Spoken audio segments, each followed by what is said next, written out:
Phoebe looked at the burnt pie, tears welling up in her eyes. She had tried so hard, carefully mixing the ingredients, lovingly arranging the filling, imagining how she would treat her husband and children to this wonderful pastry tonight. Larry loved fish pie, but everything went wrong as soon as she put the pie in the oven. First, little Mark woke up and started fussing in his crib. The woman had to drop everything and rush to soothe the baby. Then 3-year-old Michael started crying because his toy car broke. With Mark in her arms, Phoebe tried to fix the toy, thinking to herself, "I'm going crazy with 2 little ones at home." Then Ariana returned from school and announced she wouldn't go back because she got a B. Amidst all this chaos, more than an hour passed before she noticed the suspicious smell from the kitchen. "The pie!" she gasped. She handed Mark to Ariana and rushed to the kitchen. But it was too late. Smoke billowed from the oven, and the pie was a charred mess. Soon Larry arrived home. "What's that awful smell?" he grimaced. "Larry, I opened the windows. It'll air out soon," Phoebe said apologetically. "I'm sorry the pie burned." "Oh, for heaven's sake, what kind of housewife are you?" her husband exclaimed in annoyance.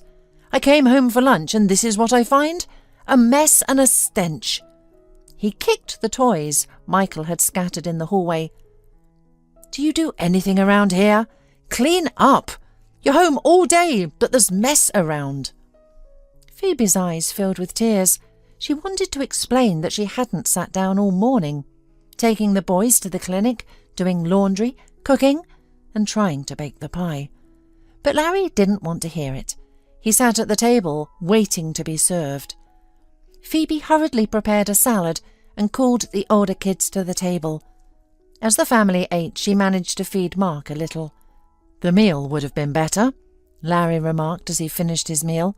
"But what can you expect? 10 years of marriage and you still haven't learned to be a good housewife." The man left the table without a word of thanks. Phoebe was used to his behaviour and barely took offence. "Don't wait on me for dinner," Larry called from the hallway. "I have a meeting after a small corporate event. We're seeing off the chief accountant."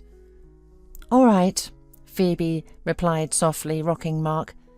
A few hours later, when the boys were asleep for a nap, the doorbell rang. It was Lillian, the young nanny, who helped out for a few hours each day. "Hello, Lillian," Phoebe greeted her. "Come in. The boys are asleep, so just sit with them. I'm taking Ariana for a music lesson. Then I have some errands to run. We'll be gone for about 3 hours. When the boys wake up, don't take them out. Mark might be feeling unwell." Lillian nodded and went to the bedroom to check on the boys, while Phoebe began getting Ariana ready. The girl was a bit reluctant. She didn't want to go to music school, and only the reminder that her father wouldn't be pleased finally convinced her.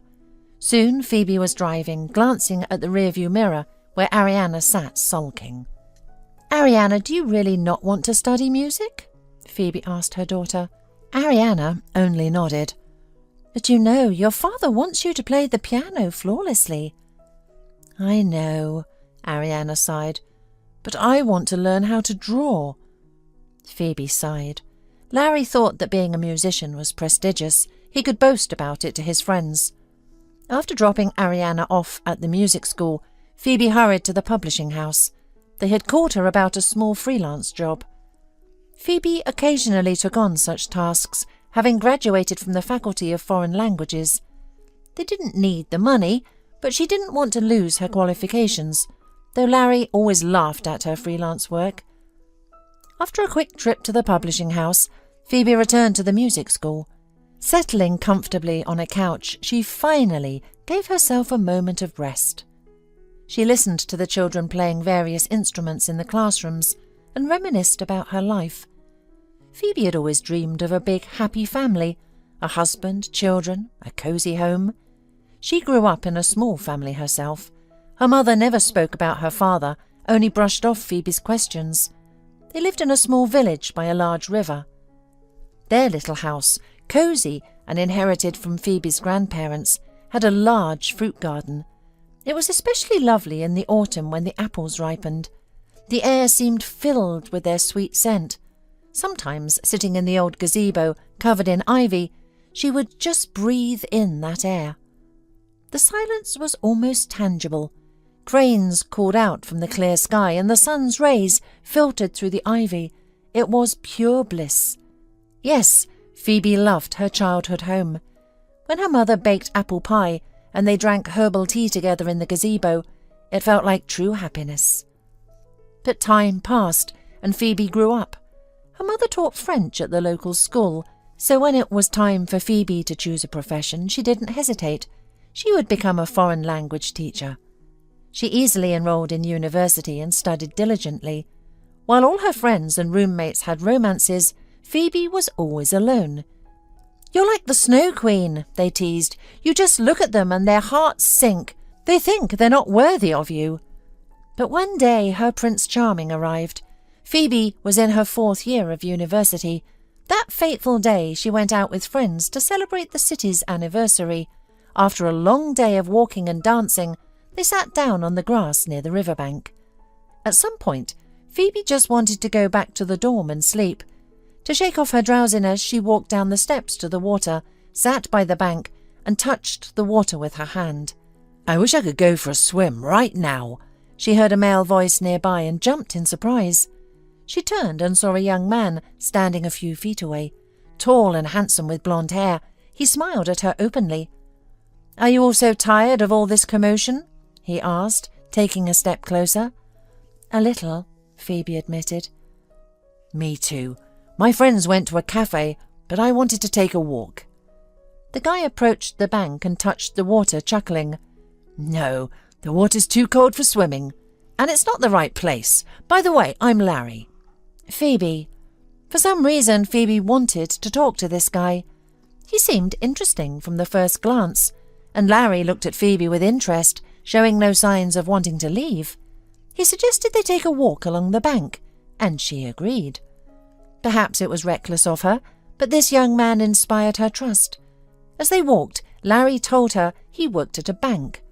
He was born and raised in this city, and his parents were professors at an economics university.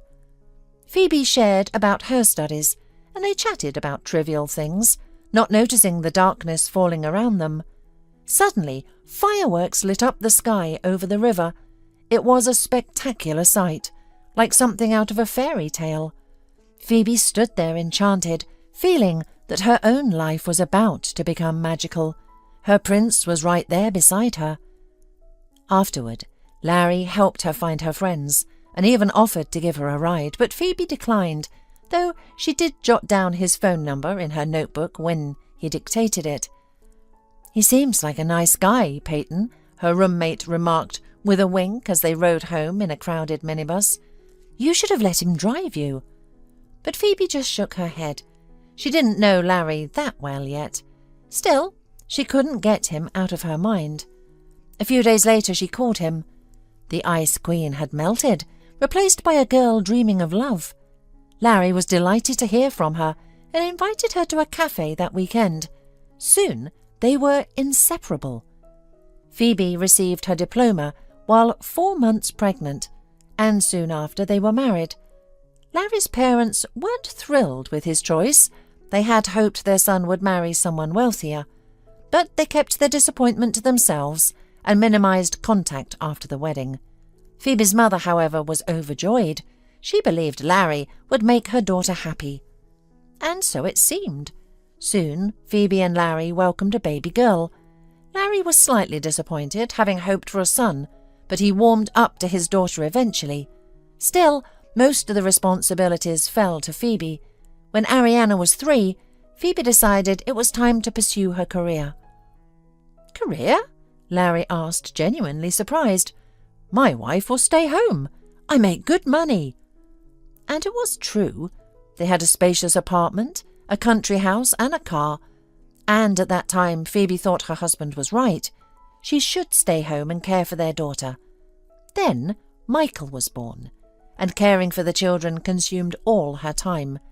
She devoted herself entirely to her family, believing she was truly happy. She had a husband, children. What more could she want? Only her former classmate and friend Peyton tried to convince her otherwise. Don't you want to grow professionally? I understand that a husband and kids are great, but you need to be able to rely on yourself too. What if Larry cheats on you and leaves? How will you support yourself and the kids? Wait for his alimony?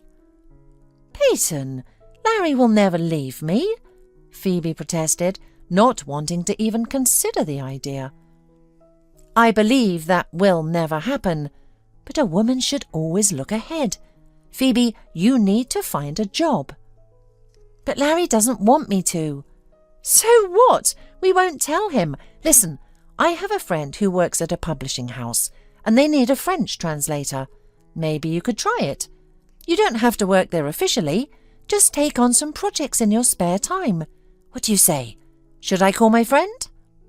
Phoebe couldn't refuse Peyton's persistence and agreed.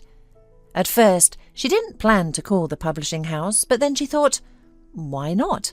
At least she wouldn't lose her skills. She took on a few projects, and before long, she had been earning money from translations for several years. Larry was displeased when he found out, feeling it reflected on his ability to provide, but Phoebe convinced him that she did it for her own enjoyment. The children were cared for, the house was in order, and with the help of a part-time nanny, Larry allowed Phoebe to continue her translation work. Then Phoebe became pregnant for the third time, and it proved to be a challenge. Early in the pregnancy, she faced complications, a threatened miscarriage, high blood pressure, and swelling. What kind of woman are you if you can't bear the child properly? The man demanded. Phoebe's reminder that they already had 2 children only enraged him further. He accused her of heartlessness, stupidity, and even laziness. When she was 6 months pregnant, doctors advised her to go on bed rest in the hospital, literally confining her to bed until the delivery. Phoebe worried greatly about her other 2 children, who were at home. Another issue was that their previous nanny had left due to her age. For a while, Phoebe's mother came from the village to help, but she couldn't stay until the delivery because she still worked. There was no help to be expected from Larry's parents. Larry found a new nanny himself. She was a younger woman than Lillian, who had recently graduated from a teaching college. However, she quickly found common ground with Michael and Ariana. Larry told Phoebe about this during his hospital visits, and she felt reassured that everything would be all right. Mark was born slightly prematurely, but it didn't affect his health. However, this third pregnancy took a toll on Phoebe's health. In addition to the usual postpartum issues, she developed serious hormonal disorders. Phoebe began to gain weight rapidly. If she weighed just over 70 kilos after giving birth, by the time Mark turned 1, her weight had surpassed 90 kilograms. Despite all the doctor's efforts and diets, her weight continued to increase. This greatly upset Phoebe, but the most painful part was that Larry started criticizing her, blaming her for the weight gain, and even mocking her. "Look at yourself," he would say. "Other women give birth to 5 children and look like sticks a month later, but you look like a cow." "Larry, it's the hormones," Phoebe would defend herself, tears in her eyes. "I barely eat anything. I'm with the kids all day, and sometimes I only drink plain tea in the evening, but the weight keeps piling on." It was the truth, but her husband still didn't believe she was trying to change the situation, accusing her of laziness and gluttony, while doctors would lecture her about proper nutrition and prescribe more pills. And recently, Larry stopped watching his language. He would call her a cow in front of guests. It was so hurtful. But to avoid ruining the guest's mood, she would laugh it off, only to cry into her pillow at night. More often than not, she would fall asleep alone, as her husband would stay late at meetings and sleep in the living room when he came home. Did he have someone else? No, Phoebe pushed those thoughts away. Larry couldn't do that to her. He loved her, and they had 3 children together. Her children were her solace. Looking at little Mark, she understood that Mark was worth all her suffering, as were her other children. and she often mentally thanked Peyton, who had once given her that part-time job. It didn't bring in much money or a sense of self-sufficiency, but translating texts at night and during the children's naps helped distract her. Time flew by as she reminisced. Ariana ran into the foyer. Phoebe hugged her and they headed home. Phoebe had learned to drive when Ariana was little, but she only recently started driving regularly. Larry had given her his old car to take the kids to school, kindergarten and the polyclinic, snidely remarking that the shock absorbers might not hold her weight. It was hurtful. But, as usual, Phoebe laughed it off, joking that he should worry about puncturing the seats of his SUV with his bony body. That's how Phoebe and Larry lived lately. Outwardly, they seemed like a decent, happy family, but something was amiss between them. The apartment door was opened by the nanny, Lillian. She reported that the boys were still asleep and that she had tidied up the nursery and put some laundry in the washing machine. "Thank you," Phoebe smiled gratefully. "You're my lifesaver, Lillian. I don't know how I'd manage without you." Lillian just smiled, then asked, "Phoebe, I'd like to take 3 days off to visit my mum in another city. She's not feeling well." Lillian asked timidly. 3 days? Phoebe pondered. "Yes, it's not the best time, but what can I do? Of course, go ahead. I'll manage without you somehow. Give my best to your mum." Lillian waved goodbye to Ariana and Phoebe and rushed out of the apartment. Ariana listened to the conversation with a frown, and when Lillian left, she grumbled, "I don't like this Lillian. She's like a rat or something." "Ariana, what's wrong?" Phoebe asked, genuinely surprised. "You've been with Lillian for so long. She takes care of you, helps you with your homework and plays with your brothers. Why are you saying such things about her? It's not nice." "She's still bad," Ariana pouted and went to the living room. Phoebe decided her daughter was just in a bad mood and didn't take her words to heart. She checked on her sons, knowing she should wake them soon, or they'd keep her up all night. But she also needed to prepare a meal for her kids. Phoebe rushed to the kitchen, quickly put chicken and potatoes in the oven, and chopped a salad. Just then, Mark started crying in the nursery, followed by Michael's footsteps. Ariana turned up the volume on the cartoons in the living room to drown out the noise. Phoebe hurried to soothe her sons. Amidst the commotion, they didn't hear Larry come home. "What's all this racket?" he demanded, appearing in the nursery doorway. "Noise and screaming again. Ariana's watching cartoons all the day long. Can't you keep an eye on the kids?" "Oh, darling, the boys just woke up and Ariana's relaxing after music school," Phoebe replied, trying to ignore her husband's displeasure. Larry gave his wife a disgruntled look and headed to the bathroom. "Phoebe, you've forgotten laundry. Again!" he shouted. Phoebe remembered that Lillian had put a load in and rushed to her husband. "I'll take care of it now." "And how long has it been waiting there?" "You don't take care of the appliances," Larry grumbled. "You don't know the value of money because you rely on me." "What do you mean?" Phoebe asked, hurt. "You asked me not to work. And when would I find the time now? Mark is still so little, but I do take on extra work." "Extra work?" Larry scoffed. "You're useless. Only good for changing diapers." "Larry, do we experience money problems?" Phoebe asked, tears welling up in her eyes. "We have problems with you. You can't do anything right, even though you stay home all day," Larry snapped, looking at her critically. "And you've let yourself go even more." "Why are you picking on me today?" Phoebe asked, her voice trembling.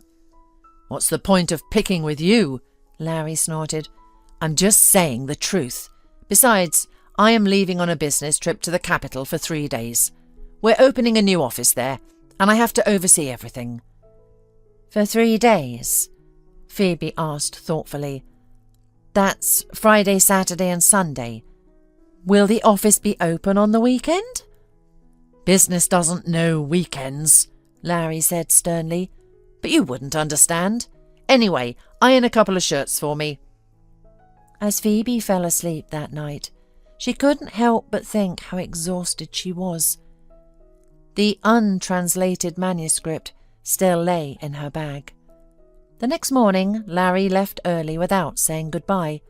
Phoebe watched his SUV drive away from the window and sighed. Something had gone wrong between them. After seeing Ariana off to school, she spent the morning with her sons, trying to squeeze in some translation work. Only late that evening, with all her children peacefully asleep, could she finally focus on the translation. At first, Phoebe thought she was translating a simple love story, but the more she read, the more she was impressed. The author was a woman named Cecilia. She married a man she didn't love.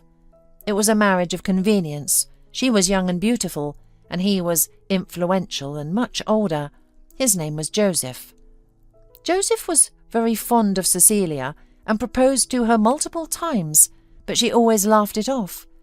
Then her mother fell seriously ill, requiring expensive treatment. Cecilia didn't have the money, but Joseph offered to solve her problems if she married him. Cecilia, who loved her mother dearly, agreed. Joseph helped with the treatment, but unfortunately they couldn't save the author's mother. Cecilia, however, became the wife of an already elderly man. She wanted to divorce him later, but he was against it. Moreover, Joseph turned out to be a true despot and tyrant. Daily abuse and beatings became common in their large and wealthy home. For many years, Cecilia dreamed of escaping her hated husband. She secretly saved money for her escape and even gathered some of her jewellery, gifts from her husband, and hid them in her mother's village house. The house stood abandoned. She did this so that if she ever divorced him, he couldn't take her jewellery away, and it would be her financial safety net. Though her husband was old, he still had plenty of strength. Then one day, on the promenade, Cecilia met a foreigner. They struck up a conversation by chance. He asked of her directions to the library in bad English. It turned out that the man was from France. They talked a bit and agreed to meet again, and they did. Cecilia fell in love. But then her old husband found out about her affair and was furious.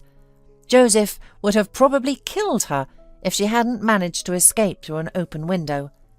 She ran to the hotel where Louis was staying, and he understood everything.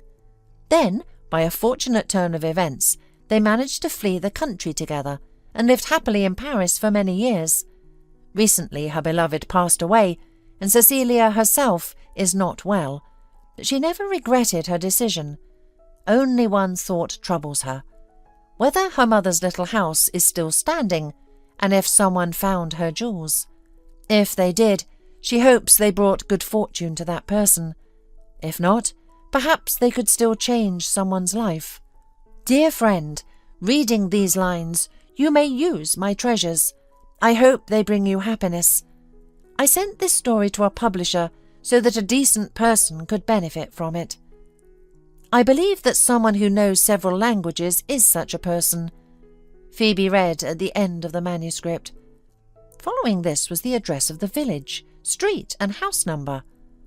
Phoebe carefully translated everything and wondered if this was fiction or if there really was a treasure. The address indicated that the village was 100 kilometres from her city. All night, Phoebe couldn't sleep, thinking about what to do. Hand over the translation to the publisher, or first visit the address herself, or even remove the part about the village from the text. As dawn broke, Phoebe decided she would give the text as she translated it, but would first verify the information. She didn't sleep long. Her children woke her up. Surprisingly, she felt refreshed and full of energy. She called Peyton. Her friend was surprised by the Saturday morning call, as they didn't speak often. "Is everything all right?" Peyton asked, yawning. "Yes, everything's fine, but I need your help. The nanny is away until Monday, and I need to go out for a few hours today. Larry is also away on business." "And?" Peyton drawled. "Peyton, Could you look after my kids, please? Ariana and Michael are home today, and Mark, of course. I can't take them with me." "Darling, do you have a lover or something?" Peyton asked with a laugh. "No, it's something else. I'll tell you later." Phoebe smiled. "Please help me out, Peyton. You're a teacher. You can handle my 3 little rascals." "All right," Peyton grumbled. "I'll come over." Though childless, Peyton didn't mind helping her friend, especially since Phoebe asked so earnestly. 2 hours later, Phoebe was on her way to the village. The village turned out to be abandoned, with crumbling houses and weeds as tall as a person. Phoebe shivered at the thought of getting out of her car. What if there were homeless people or stray dogs living there, or big and poisonous snakes? Finding the house mentioned in Cecilia's story was challenging. Some structures were barely standing, let alone having street signs or house numbers. Eventually she figured it out. There was only one street, and the house number was 15. She counted from the beginning and, to her surprise, found the 15th house to be quite sturdy. Built from local wood, it seemed to have grown into the ground, firmly held by the remains of its foundation. Phoebe got out of the car and made her way through the dense weeds into the yard.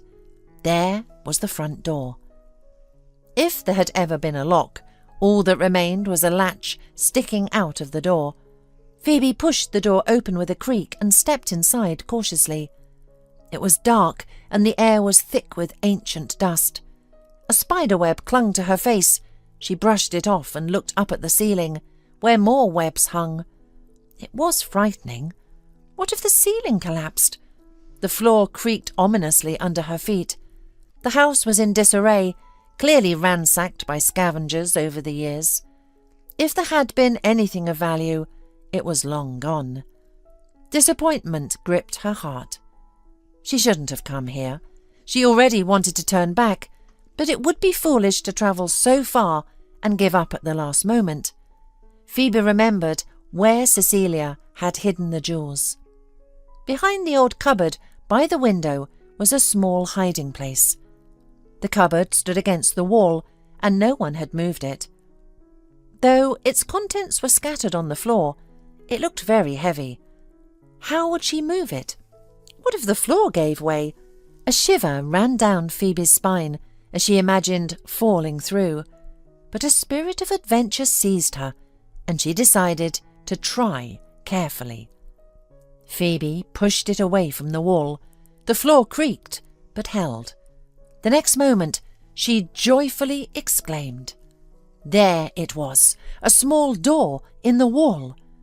Phoebe pulled it open and bravely reached inside, feeling around until she found a small box. With a racing heart, she pulled it out. It was a medium-sized, antique-style casket. She opened it and gasped. The casket was filled with jewels. Cecilia's husband might have been a tyrant, but he certainly wasn't stingy. Phoebe's own husband, Larry, had only given her 1 pair of earrings during their entire relationship, and that was when they were dating.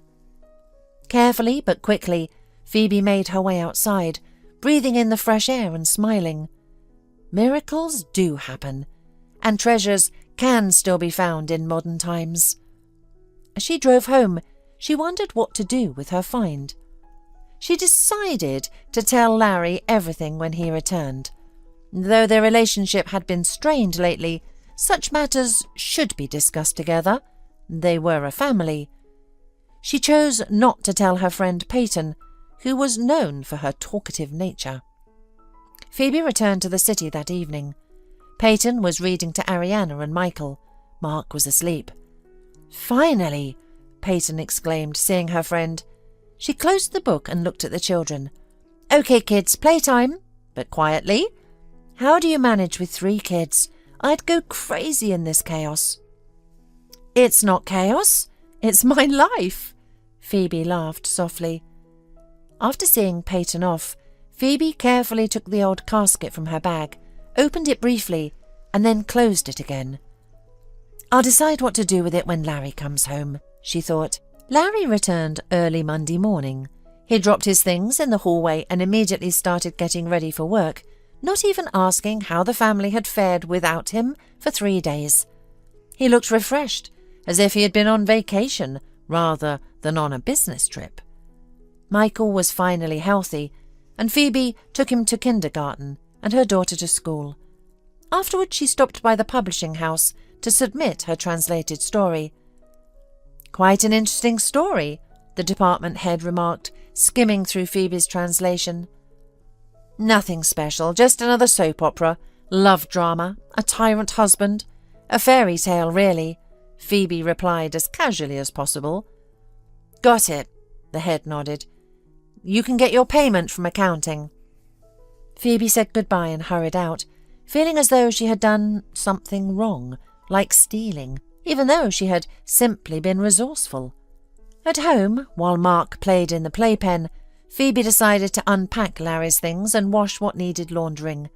In the suitcase, she found the usual items, but one thing caught her eye: flip-flops. Why had Larry taken them with him? The flip-flops were covered in something white. Cement? Phoebe wondered, running her finger over the surface. It doesn't look like it. Salt? She raised her eyebrows. It was as if the shoes had soaked up seawater and then dried. But where was there a sea in the capital? Or had her husband not been in the city at all? Where had he gone? She carefully examined everything in the suitcase and found a shoehorn with a hotel name on it. She must have accidentally packed it. Phoebe rushed to the computer to look up the hotel name and confirm it was in the capital, but the shoehorn belonged to a hotel in town on the seaside. The salt on the slippers, it was from the sea. Did this mean her husband had flown south for the weekend and lied to her? Who had he spent time with? The doorbell rang, interrupting her thoughts. She hurried to answer it. It was Lillian. She looked refreshed, as if she hadn't spent the weekend caring for her sick mother. "Hello," she chirped happily. "How are things here?" "We managed," Phoebe shrugged, lost in thought. "How's your mum?" "Much better," Lillian replied cheerfully. She went to Mark's room, while Phoebe stood in the hallway with a strange sense that she was being deceived. Or was it just her imagination? That evening, after the children had gone to bed and Larry was sitting at the laptop after dinner, Phoebe decided to ask him directly where he had flown. "Have you completely lost your mind? Is your brain addled by fat?" he snapped, hearing her question. "I told you, I flew to the capital for work." He slammed the laptop shut and headed to the bathroom. Phoebe stood there saying nothing in response to his latest insult. Then, hesitantly, she stepped forward and took his phone from the pocket of his jacket, which was carelessly draped over a chair. She had never checked Larry's messages before. For some reason, despite all their recent disagreements, she had trusted him. But now something clicked in her mind. Larry was hiding something from her. The water was running in the bathroom, and Larry was humming contentedly. She opened his messages, and what she read shocked her. Her husband had been exchanging messages with their nanny, Lillian, for several months. "Hi, kitten, I miss you," he wrote. "My love, I can't sleep without you either. I'm so lonely," she replied. And it went on and on. Then Phoebe read a message where they discussed their upcoming vacation at the seaside. "At least I won't have to see that fat cow for 3 days," Larry wrote. "My sunshine, I can't wait," Lillian replied in a similar tone. So, Larry had flown to vacation with Lillian, and the nanny had lied about her sick mother. Lies, lies. These two had been deceiving her for a long time. She felt sick, and tears streamed down her face. She wanted to confront her husband immediately and cause a scene, but the children were asleep, and she needed to keep her composure to think things through. What would happen if she simply accused him now? He would probably make excuses or even blame her. That was his style. Besides her distress, she would gain nothing, and she needed to pull herself together because she was responsible not only for herself, but also for her little ones. What could she do now? Pack her things and go to her mother's village? No, that wasn't an option. How could she support herself? Then Phoebe remembered her trip to the abandoned village. No, she smiled bitterly. I have enough to live on now, and I can manage without you, darling. When Larry came out of the bathroom, Phoebe was getting ready to sleep in the living room. What are you doing out here? He asked, surprised. I'll be more comfortable here, she replied, without looking at him. She couldn't bear to look at him. Oh, really? He scoffed. Suit yourself. And with that he went to the bedroom. Phoebe lay awake half the night, thinking about what to do. She cried and thought, but one thing was clear. She no longer wanted to live with her husband.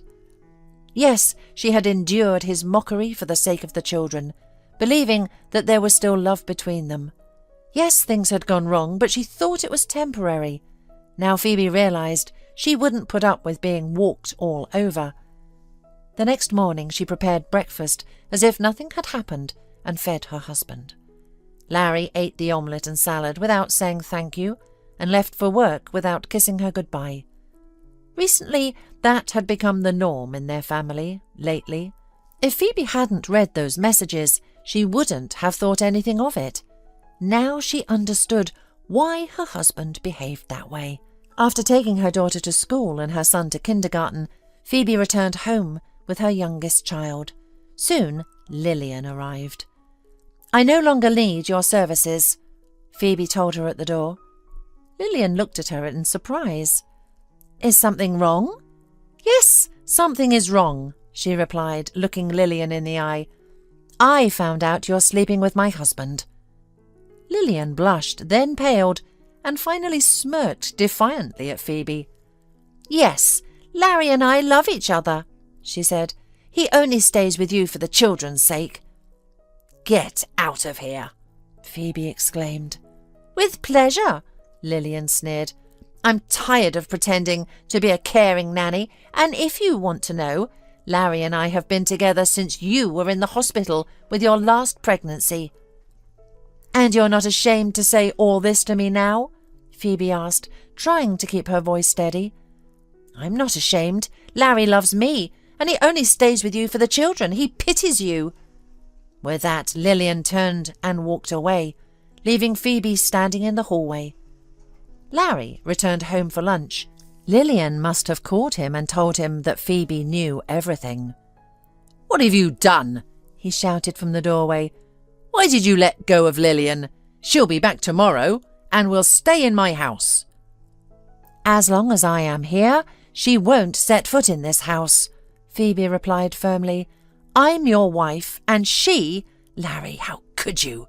You were practically flaunting your affair in front of me, with the children right there. How could you? No need for these cheap scenes, Larry sneered. I'm a man and free to do as I please. Your job is to raise the kids and keep quiet. You're a housekeeper, nothing more. So, you admit you're cheating on me with her? Phoebe asked, her voice trembling. You went to the seaside with her instead of a business trip?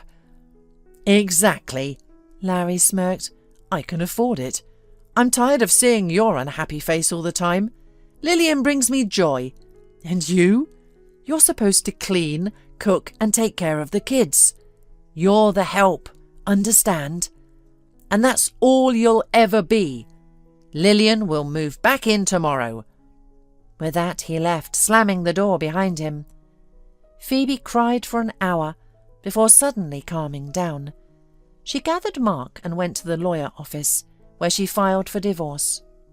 The woman decided not to tell Larry about the divorce yet. She needed time to prepare. Larry wouldn't let her go easily. He was used to having her as a housekeeper. Would he try to take the kids? She doubted it. They were just accessories to his successful life. He only thought about himself, and now she knew it for sure. he wouldn't support her financially, and she expected meagre alimony. But she had the jewel box. She knew the jewels were valuable and understood selling them would be challenging. But she hadn't stolen them, she found them, so she could sell them legally. With the money, she could support herself and the kids for a while. After that, she had a plan. That evening, Larry didn't come home. Phoebe was relieved. It gave her time to think. The next day, after sending the older kids to school and kindergarten, she went to a pawn shop. Fortunately, Lillian didn't show up, or Phoebe might not have been so calm and determined. The old appraiser examined the jewels carefully. "They're from my grandmother," Phoebe lied. "I found them while cleaning out her summer house." The appraiser nodded and named a price lower than Phoebe expected, but still decent. She agreed to the deal. Leaving the pawn shop, she felt confident. On her way home, she called Peyton to ask if she knew anyone renting out apartments. "There's one option," Peyton replied. "A colleague at work recently mentioned her late grandmother's apartment. She doesn't want to rent it to strangers. Why do you need it?" "I might need a place to stay with the kids," Phoebe said, briefly explaining the situation.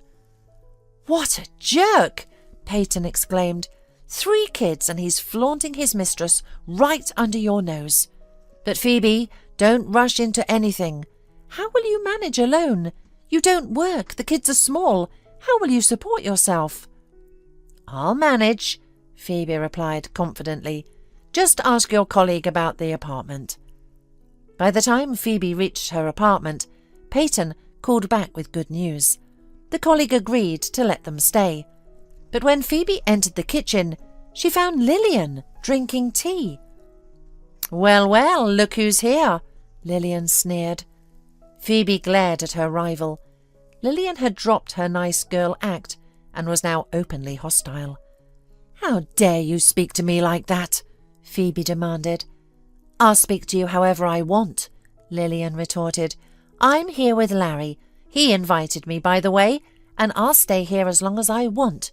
You go take care of your kids." Phoebe didn't know where she found the strength, but she grabbed Lillian and threw her out of the apartment, tossing her bag after her. "Don't you dare come back here while I'm living here," she shouted. "Once I'm divorced, you and Larry can do whatever you want, but not until then." Mark started crying from the commotion. Phoebe rushed to soothe him. Soon Larry arrived, furious.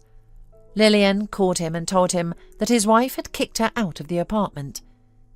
"How dare you treat my beloved like that?" he shouted in rage. "Shut your mouth and mind your own business, you stupid cow." "I won't," Phoebe replied unexpectedly calmly. "But as long as I'm here, that vile woman won't set foot in this house. Anyway, don't worry, it won't be long now. I'm leaving you today, and I've already filed for divorce." "Divorce?" Larry turned red with fury, struggling to breathe. "Who gave you the right to decide that? You'll be my wife for as long as I want." "You must be joking!" Phoebe exclaimed. "And what did you expect? I'm satisfied with our arrangement, so I won't give you a divorce." "The court will grant it anyway. If not the first time, then later." "Why are you being so defiant? Have you found someone else?" Larry yelled. "Who would want you? Have you looked in the mirror lately? You're a complete mess. Fat, stupid, ugly. Even a homeless man wouldn't look at you." "I am needed by my children," Phoebe replied with dignity. "And stop insulting me. I will no longer tolerate your abuse." "You're so brave all of a sudden. What do you think you can do alone? You don't have a penny to your name. And if you think I'll help you raise the kids, you're mistaken." "But they are your children too," Phoebe pointed out. "They are mine as long as they live with me. If you leave, you can raise them however you want. Officially, I have a low salary, so don't expect decent alimony." "I thought as much," Phoebe said calmly. "I will leave with the children today. You can enjoy your life with your mistress." And I will. Phoebe looked him in the eye. Larry, there's one thing I don't understand. Do you really enjoy humiliating me like this? Did you think I could calmly interact with your mistress and tolerate her presence? You're just a cook and a cleaner to me, he sneered. I even wonder why I married you. My parents were right, you're not my equal. But over the years I've come to enjoy humiliating you. So, that's how you asserted yourself. Think what you want. I'm warning you again, if you leave now, don't expect any help from me. I'll manage, Phoebe replied bitterly. Larry left for work again, slamming the door loudly and frightening little Mark. Phoebe calmed her son and began packing her and the children's belongings. When Ariana came home, she saw the bags in the hallway. Is someone coming to visit? The girl asked in surprise. No, dear, we're leaving, Phoebe calmly replied. We're going to live separately from Daddy. Will he live with Lillian? Ariana asked unexpectedly. Phoebe was taken aback by her daughter's question. Mummy, I may be little, but I understand a lot. I saw Lillian kissing Daddy several times. Once she noticed me and threatened that if I told you, Daddy would insult and hurt you even more. I didn't want that. My dear, you're so grown up, Phoebe said, wiping away tears. I should have said something earlier, but it's okay. We'll live peacefully without Daddy. I know, Ariana nodded, and he won't yell at you any more. Mummy, can I draw now? Of course, sweetheart. Mummy, don't cry. We'll be okay. And the 8-year-old child hugged her mother tightly. Phoebe realized she was doing the right thing. It was unbearable for the children to grow up witnessing their mother's constant humiliation. No, they were better off without such a father. That evening, Phoebe packed her things with Ariana and Mark, picked up Michael from kindergarten, and they all went to their new apartment. It was modest, but for the first time in many years, Phoebe could breathe easily. No one would humiliate her any more. Now she had to do everything herself, but she would manage. She transferred her son to a different kindergarten and her daughter to a simpler school and began settling into her new life. A month later they were divorced. Larry did not object, and after the divorce demanded that Phoebe return the keys to the apartment and the car. She shrugged and gave it all away. Of course, life without a car was much harder now, but Phoebe understood that it was better not to argue. Otherwise, her ex-husband might cause more trouble. Phoebe's mother, upon hearing about the divorce, was distressed. "How will you live now?" she exclaimed. "Phoebe, you have 3 children. You've never worked. You can't manage alone in the city. Come home." Yes, Phoebe missed her childhood home and garden, but she understood that she needed to stay in the city, at least for the sake of her children. The education and health care were better here. "No, Mum, I won't come back," she said firmly. "I will try to build my life here." The money from the found jewellery helped Phoebe a lot. She lived on it for some time, but spent it carefully. However, she already had a plan for how to move forward. She knew that translations wouldn't bring in much money, the publishing house rarely called, and the work was barely worth anything. She couldn't go back to teaching because Mark was still very young, but she had an idea. Over the years with Larry, Phoebe had learned to cook very well, and she decided to turn this skill into a business. First, she found out which offices were nearby. There were quite a few, which was a plus. People working in offices need to eat, and not everyone has time for lunch. Phoebe decided to bake pies to sell. She bought the necessary ingredients, cookware, a thermos bag, and started cooking in a small rented kitchen. The first time she went to the office across the street with a dozen pies. The security guard, seeing her, wanted to chase her away, but Phoebe offered him a couple of pies. "Help yourself," she said with a smile. The guard was taken aback by her boldness, but accepted the pies. Phoebe left the rest, saying that if they liked them, she could come every day with fresh pastries. The next day, Phoebe returned to the office. The guard saw her and smiled. "Brought more pies?" he asked. "Yes. I apologize for the boldness, but I'd like your employees to be well fed and happy, and my pies can help with that. Did you try them? They're good, right?" "I did," the guard admitted, "and our boss tried them too. He liked them." In short, he said she should come in. Phoebe went around the offices and sold all her pies in just 10 minutes. The workers asked her to come back the next day, and one girl asked if Phoebe could bake pies with berries. "Of course I can," Phoebe smiled, and from that day on, her business took off. Pies with cabbage, potatoes, meat and berries, everything sold out quickly. After the first office, several more were added, and now Phoebe was busy at the stove from early morning. After sending the children to kindergarten and school, putting Mark in a carrier and grabbing her bag, she went out to sell her delicious hot pies. Phoebe understood that she couldn't just sell pies without proper documentation, so she got a health certificate and other necessary papers. So she started making money from her pies. Not much, but enough to live on with her children. Larry provided no help. His alimony was tiny. 3 years passed. Michael started school, Ariana grew up, and little Mark was no longer so little.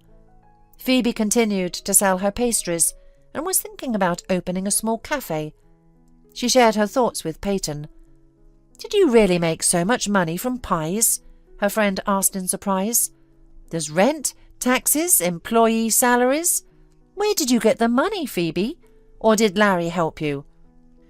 "I haven't seen him since the divorce," Phoebe said sadly. "He hasn't wanted to see the children even once. Can you believe it?"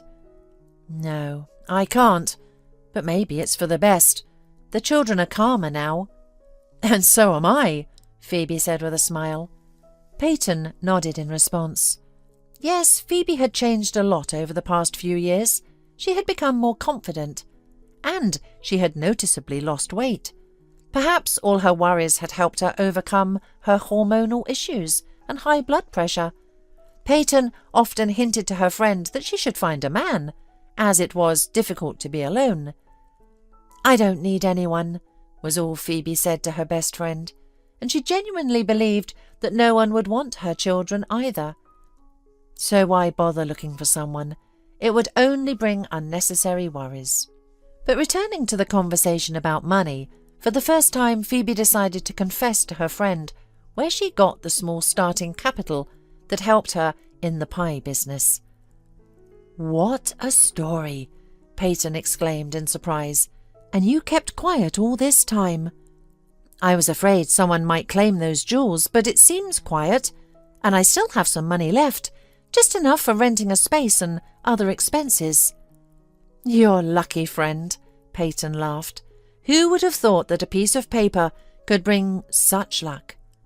By the way, I have a question. The publishing house must have read your translation. Don't you think someone might have suspicions?" "What suspicions? I didn't steal anything from anyone. The confession clearly stated that whoever needs the jewels can use them. Besides, I haven't heard from the publishing house in a long time. I have other things on my mind now." "Oh, yes, you're a pie businesswoman now," Peyton laughed. "Yes, and I dream of having not just pies, but also various pastries and sweets in my cafe." "Then stop dreaming," Peyton exclaimed. "You need to act while you still have some of your treasure left." "Peyton, I only ask one thing. Please don't tell anyone about the jewels. I don't want any trouble." "I won't," Peyton promised. Soon, Phoebe found a small space for her cafe. It was a convenient location, formerly a canteen, with all the necessary equipment. The owner, who lived abroad, rented it out for next to nothing, having inherited it from an aunt. He didn't want to bother with selling it, so he hired an acquaintance to handle the rental. This option came at the right time for Phoebe. With enthusiasm, she set about arranging her cafe, and soon it opened its doors. Beside Phoebe, 2 other girls worked there.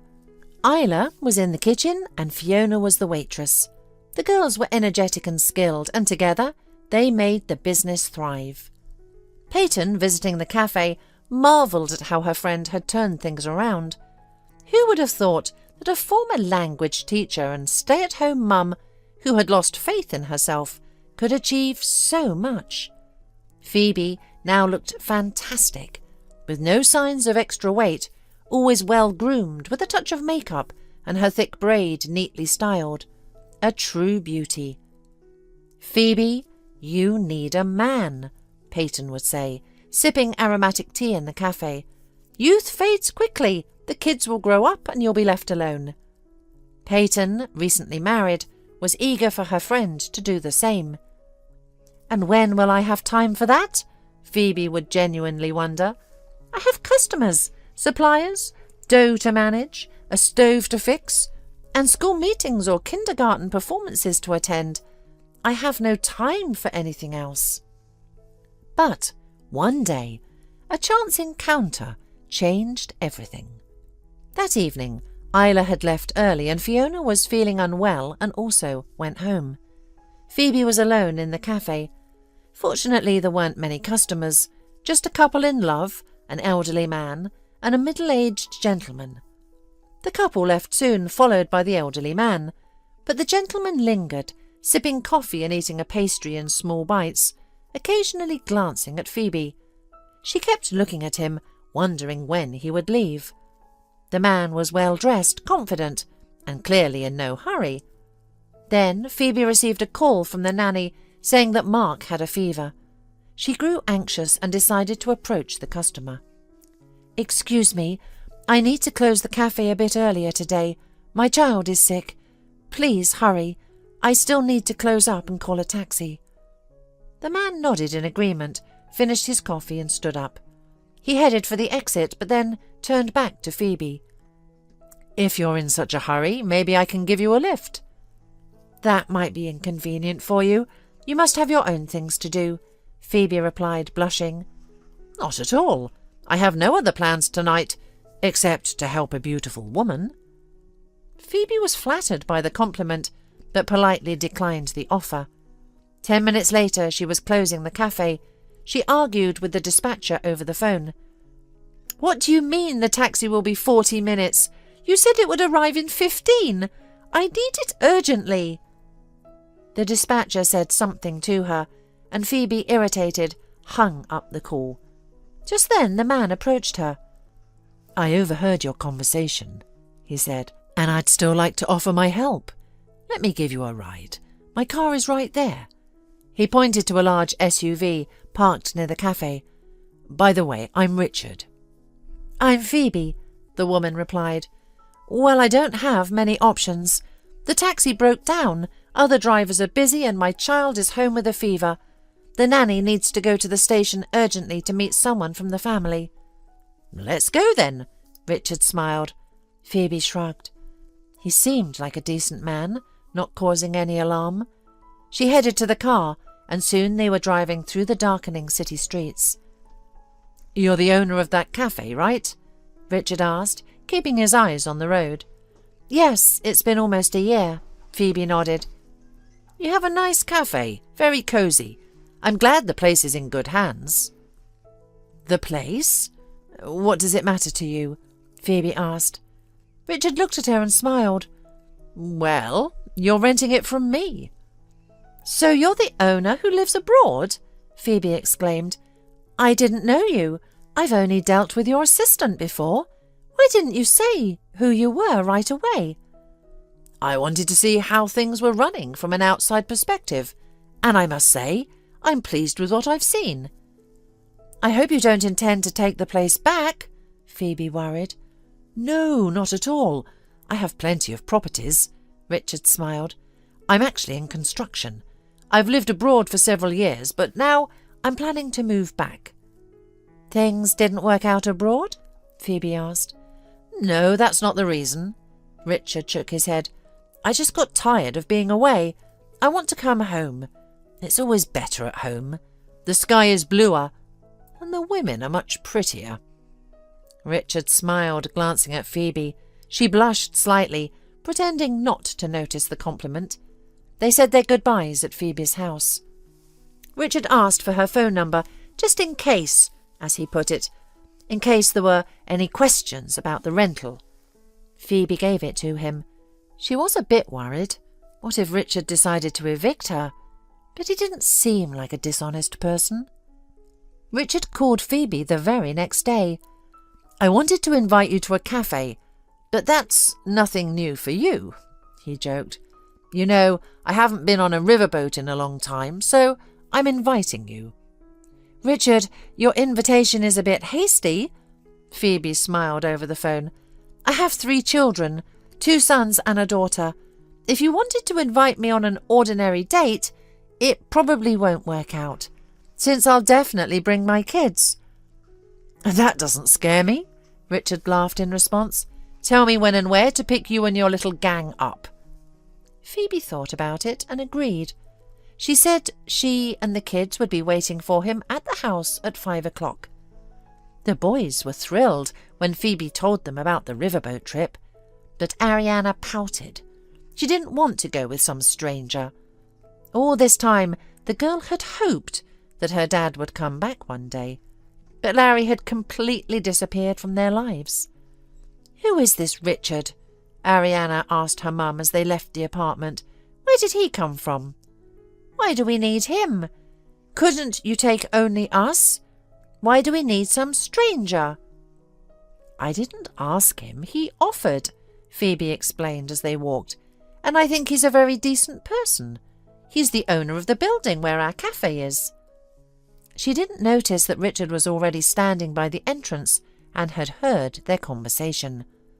"I really do seem like a nice guy," he said with a smile. Phoebe and the kids turned around. She blushed. "Oh, I'm sorry," she said, embarrassed. "It's okay," Richard reassured her. "Let's introduce ourselves." He looked at Phoebe's children. "I'm Richard." The children shyly introduced themselves. Then, throughout the evening, they warmed up to him and started calling him Richard. Even Ariana thought that her mum's new acquaintance wasn't so bad after all. They cruised on the riverboat. The kids chatted, ate ice creams and chips, while the adults talked. Richard told them about himself. "I was a late child," he said with a smile. "My father was over 60 when I was born, and my mother was 40. She worked as a housekeeper for him. When his young wife ran away with her lover abroad, he was devastated. My mother said he was a very difficult man. It's no wonder his wife left him. But my mother loved him dearly and tried to comfort him. And so I was born. My parents were never married, but I must give my father credit. He supported my mother and me until his death and left us an inheritance. Thanks to him, I received a good education and was able to make something of myself." Richard shared that after college he worked in an architectural firm and then started his own business. When his mother passed away, he already had a small construction company. He later married the daughter of an influential man who convinced him to build his business abroad. Richard agreed, and for several years he lived overseas, his business thriving. However, his relationship with his wife Augusta deteriorated. Richard desperately wanted children, but Augusta was adamantly against it, fearing it would ruin her figure. Eventually she had an affair, and Richard couldn't tolerate it any longer. He divorced her and decided to return home to his native city. "And here I am, back home," Richard smiled, concluding his story. Phoebe also briefly shared her own journey. "It seems we are kindred spirits in misfortune. Our partners turned out to be deceitful," Richard noted. "Indeed," Phoebe agreed with a sad smile. They looked into each other's eyes and sat in comfortable silence, despite the surrounding noise, the hum of the engine and the cries of seagulls. After their outing, Richard escorted Phoebe and the children home, thanking her for a wonderful evening. "He's all right, Mum," Ariana said once they were home. "You didn't want to go, remember?" Phoebe gently hugged her daughter. "Mum, is he courting you?" What are you saying? Phoebe blushed. Nothing like that. We've only met twice. Well, just so you know, we wouldn't mind if you had a romance, Ariana said seriously. I think Richard is a good guy. Phoebe just smiled, her heart fluttering. Could she still find happiness as a woman? As she drifted off to sleep, she recalled their outing and Richard's story. Suddenly something clicked in her mind. His tale about his parents, an elderly father named Joseph, and a young wife who fled abroad. Could these be the same people whose story she had translated years ago? No, it couldn't be. But what if Richard had appeared in her life to reclaim his family's valuables? Though he was wealthy, perhaps he still valued every penny. Phoebe spent a restless night, finally falling asleep near dawn. In the morning, she received a good morning text from Richard. She was unsure how to act around him now that Richard was persistent in becoming part of her life. He invited her on walks, sometimes with the children, sometimes alone. They dined at restaurants and attended the theatre, and he was always a gentleman. Phoebe grew fond of him, but the past concerning the jewels still bothered her. One evening, Richard invited Phoebe to a restaurant. It was a special night. They were the only ones in the dining room, with musicians playing and waiters at their service. At one point, Richard took out a ring. "Phoebe, will you marry me?" he asked, slightly nervous. She froze in surprise and joy. She loved Richard with all her heart, but there was a secret between them. "Yes, I will," Phoebe said finally. "But first, you must listen to me. You might not want to marry me after this." She confessed how she had used the found jewels. "I'm sure they were your father's wife's jewels," she concluded, looking down. When she looked up, she saw Richard smiling. "So what?" he said. "Even if that's true, it changes nothing. The woman I love used them. I think my father wouldn't have minded." "You don't judge me for what I did?" "Not at all. I'm glad you could get back on your feet with their help.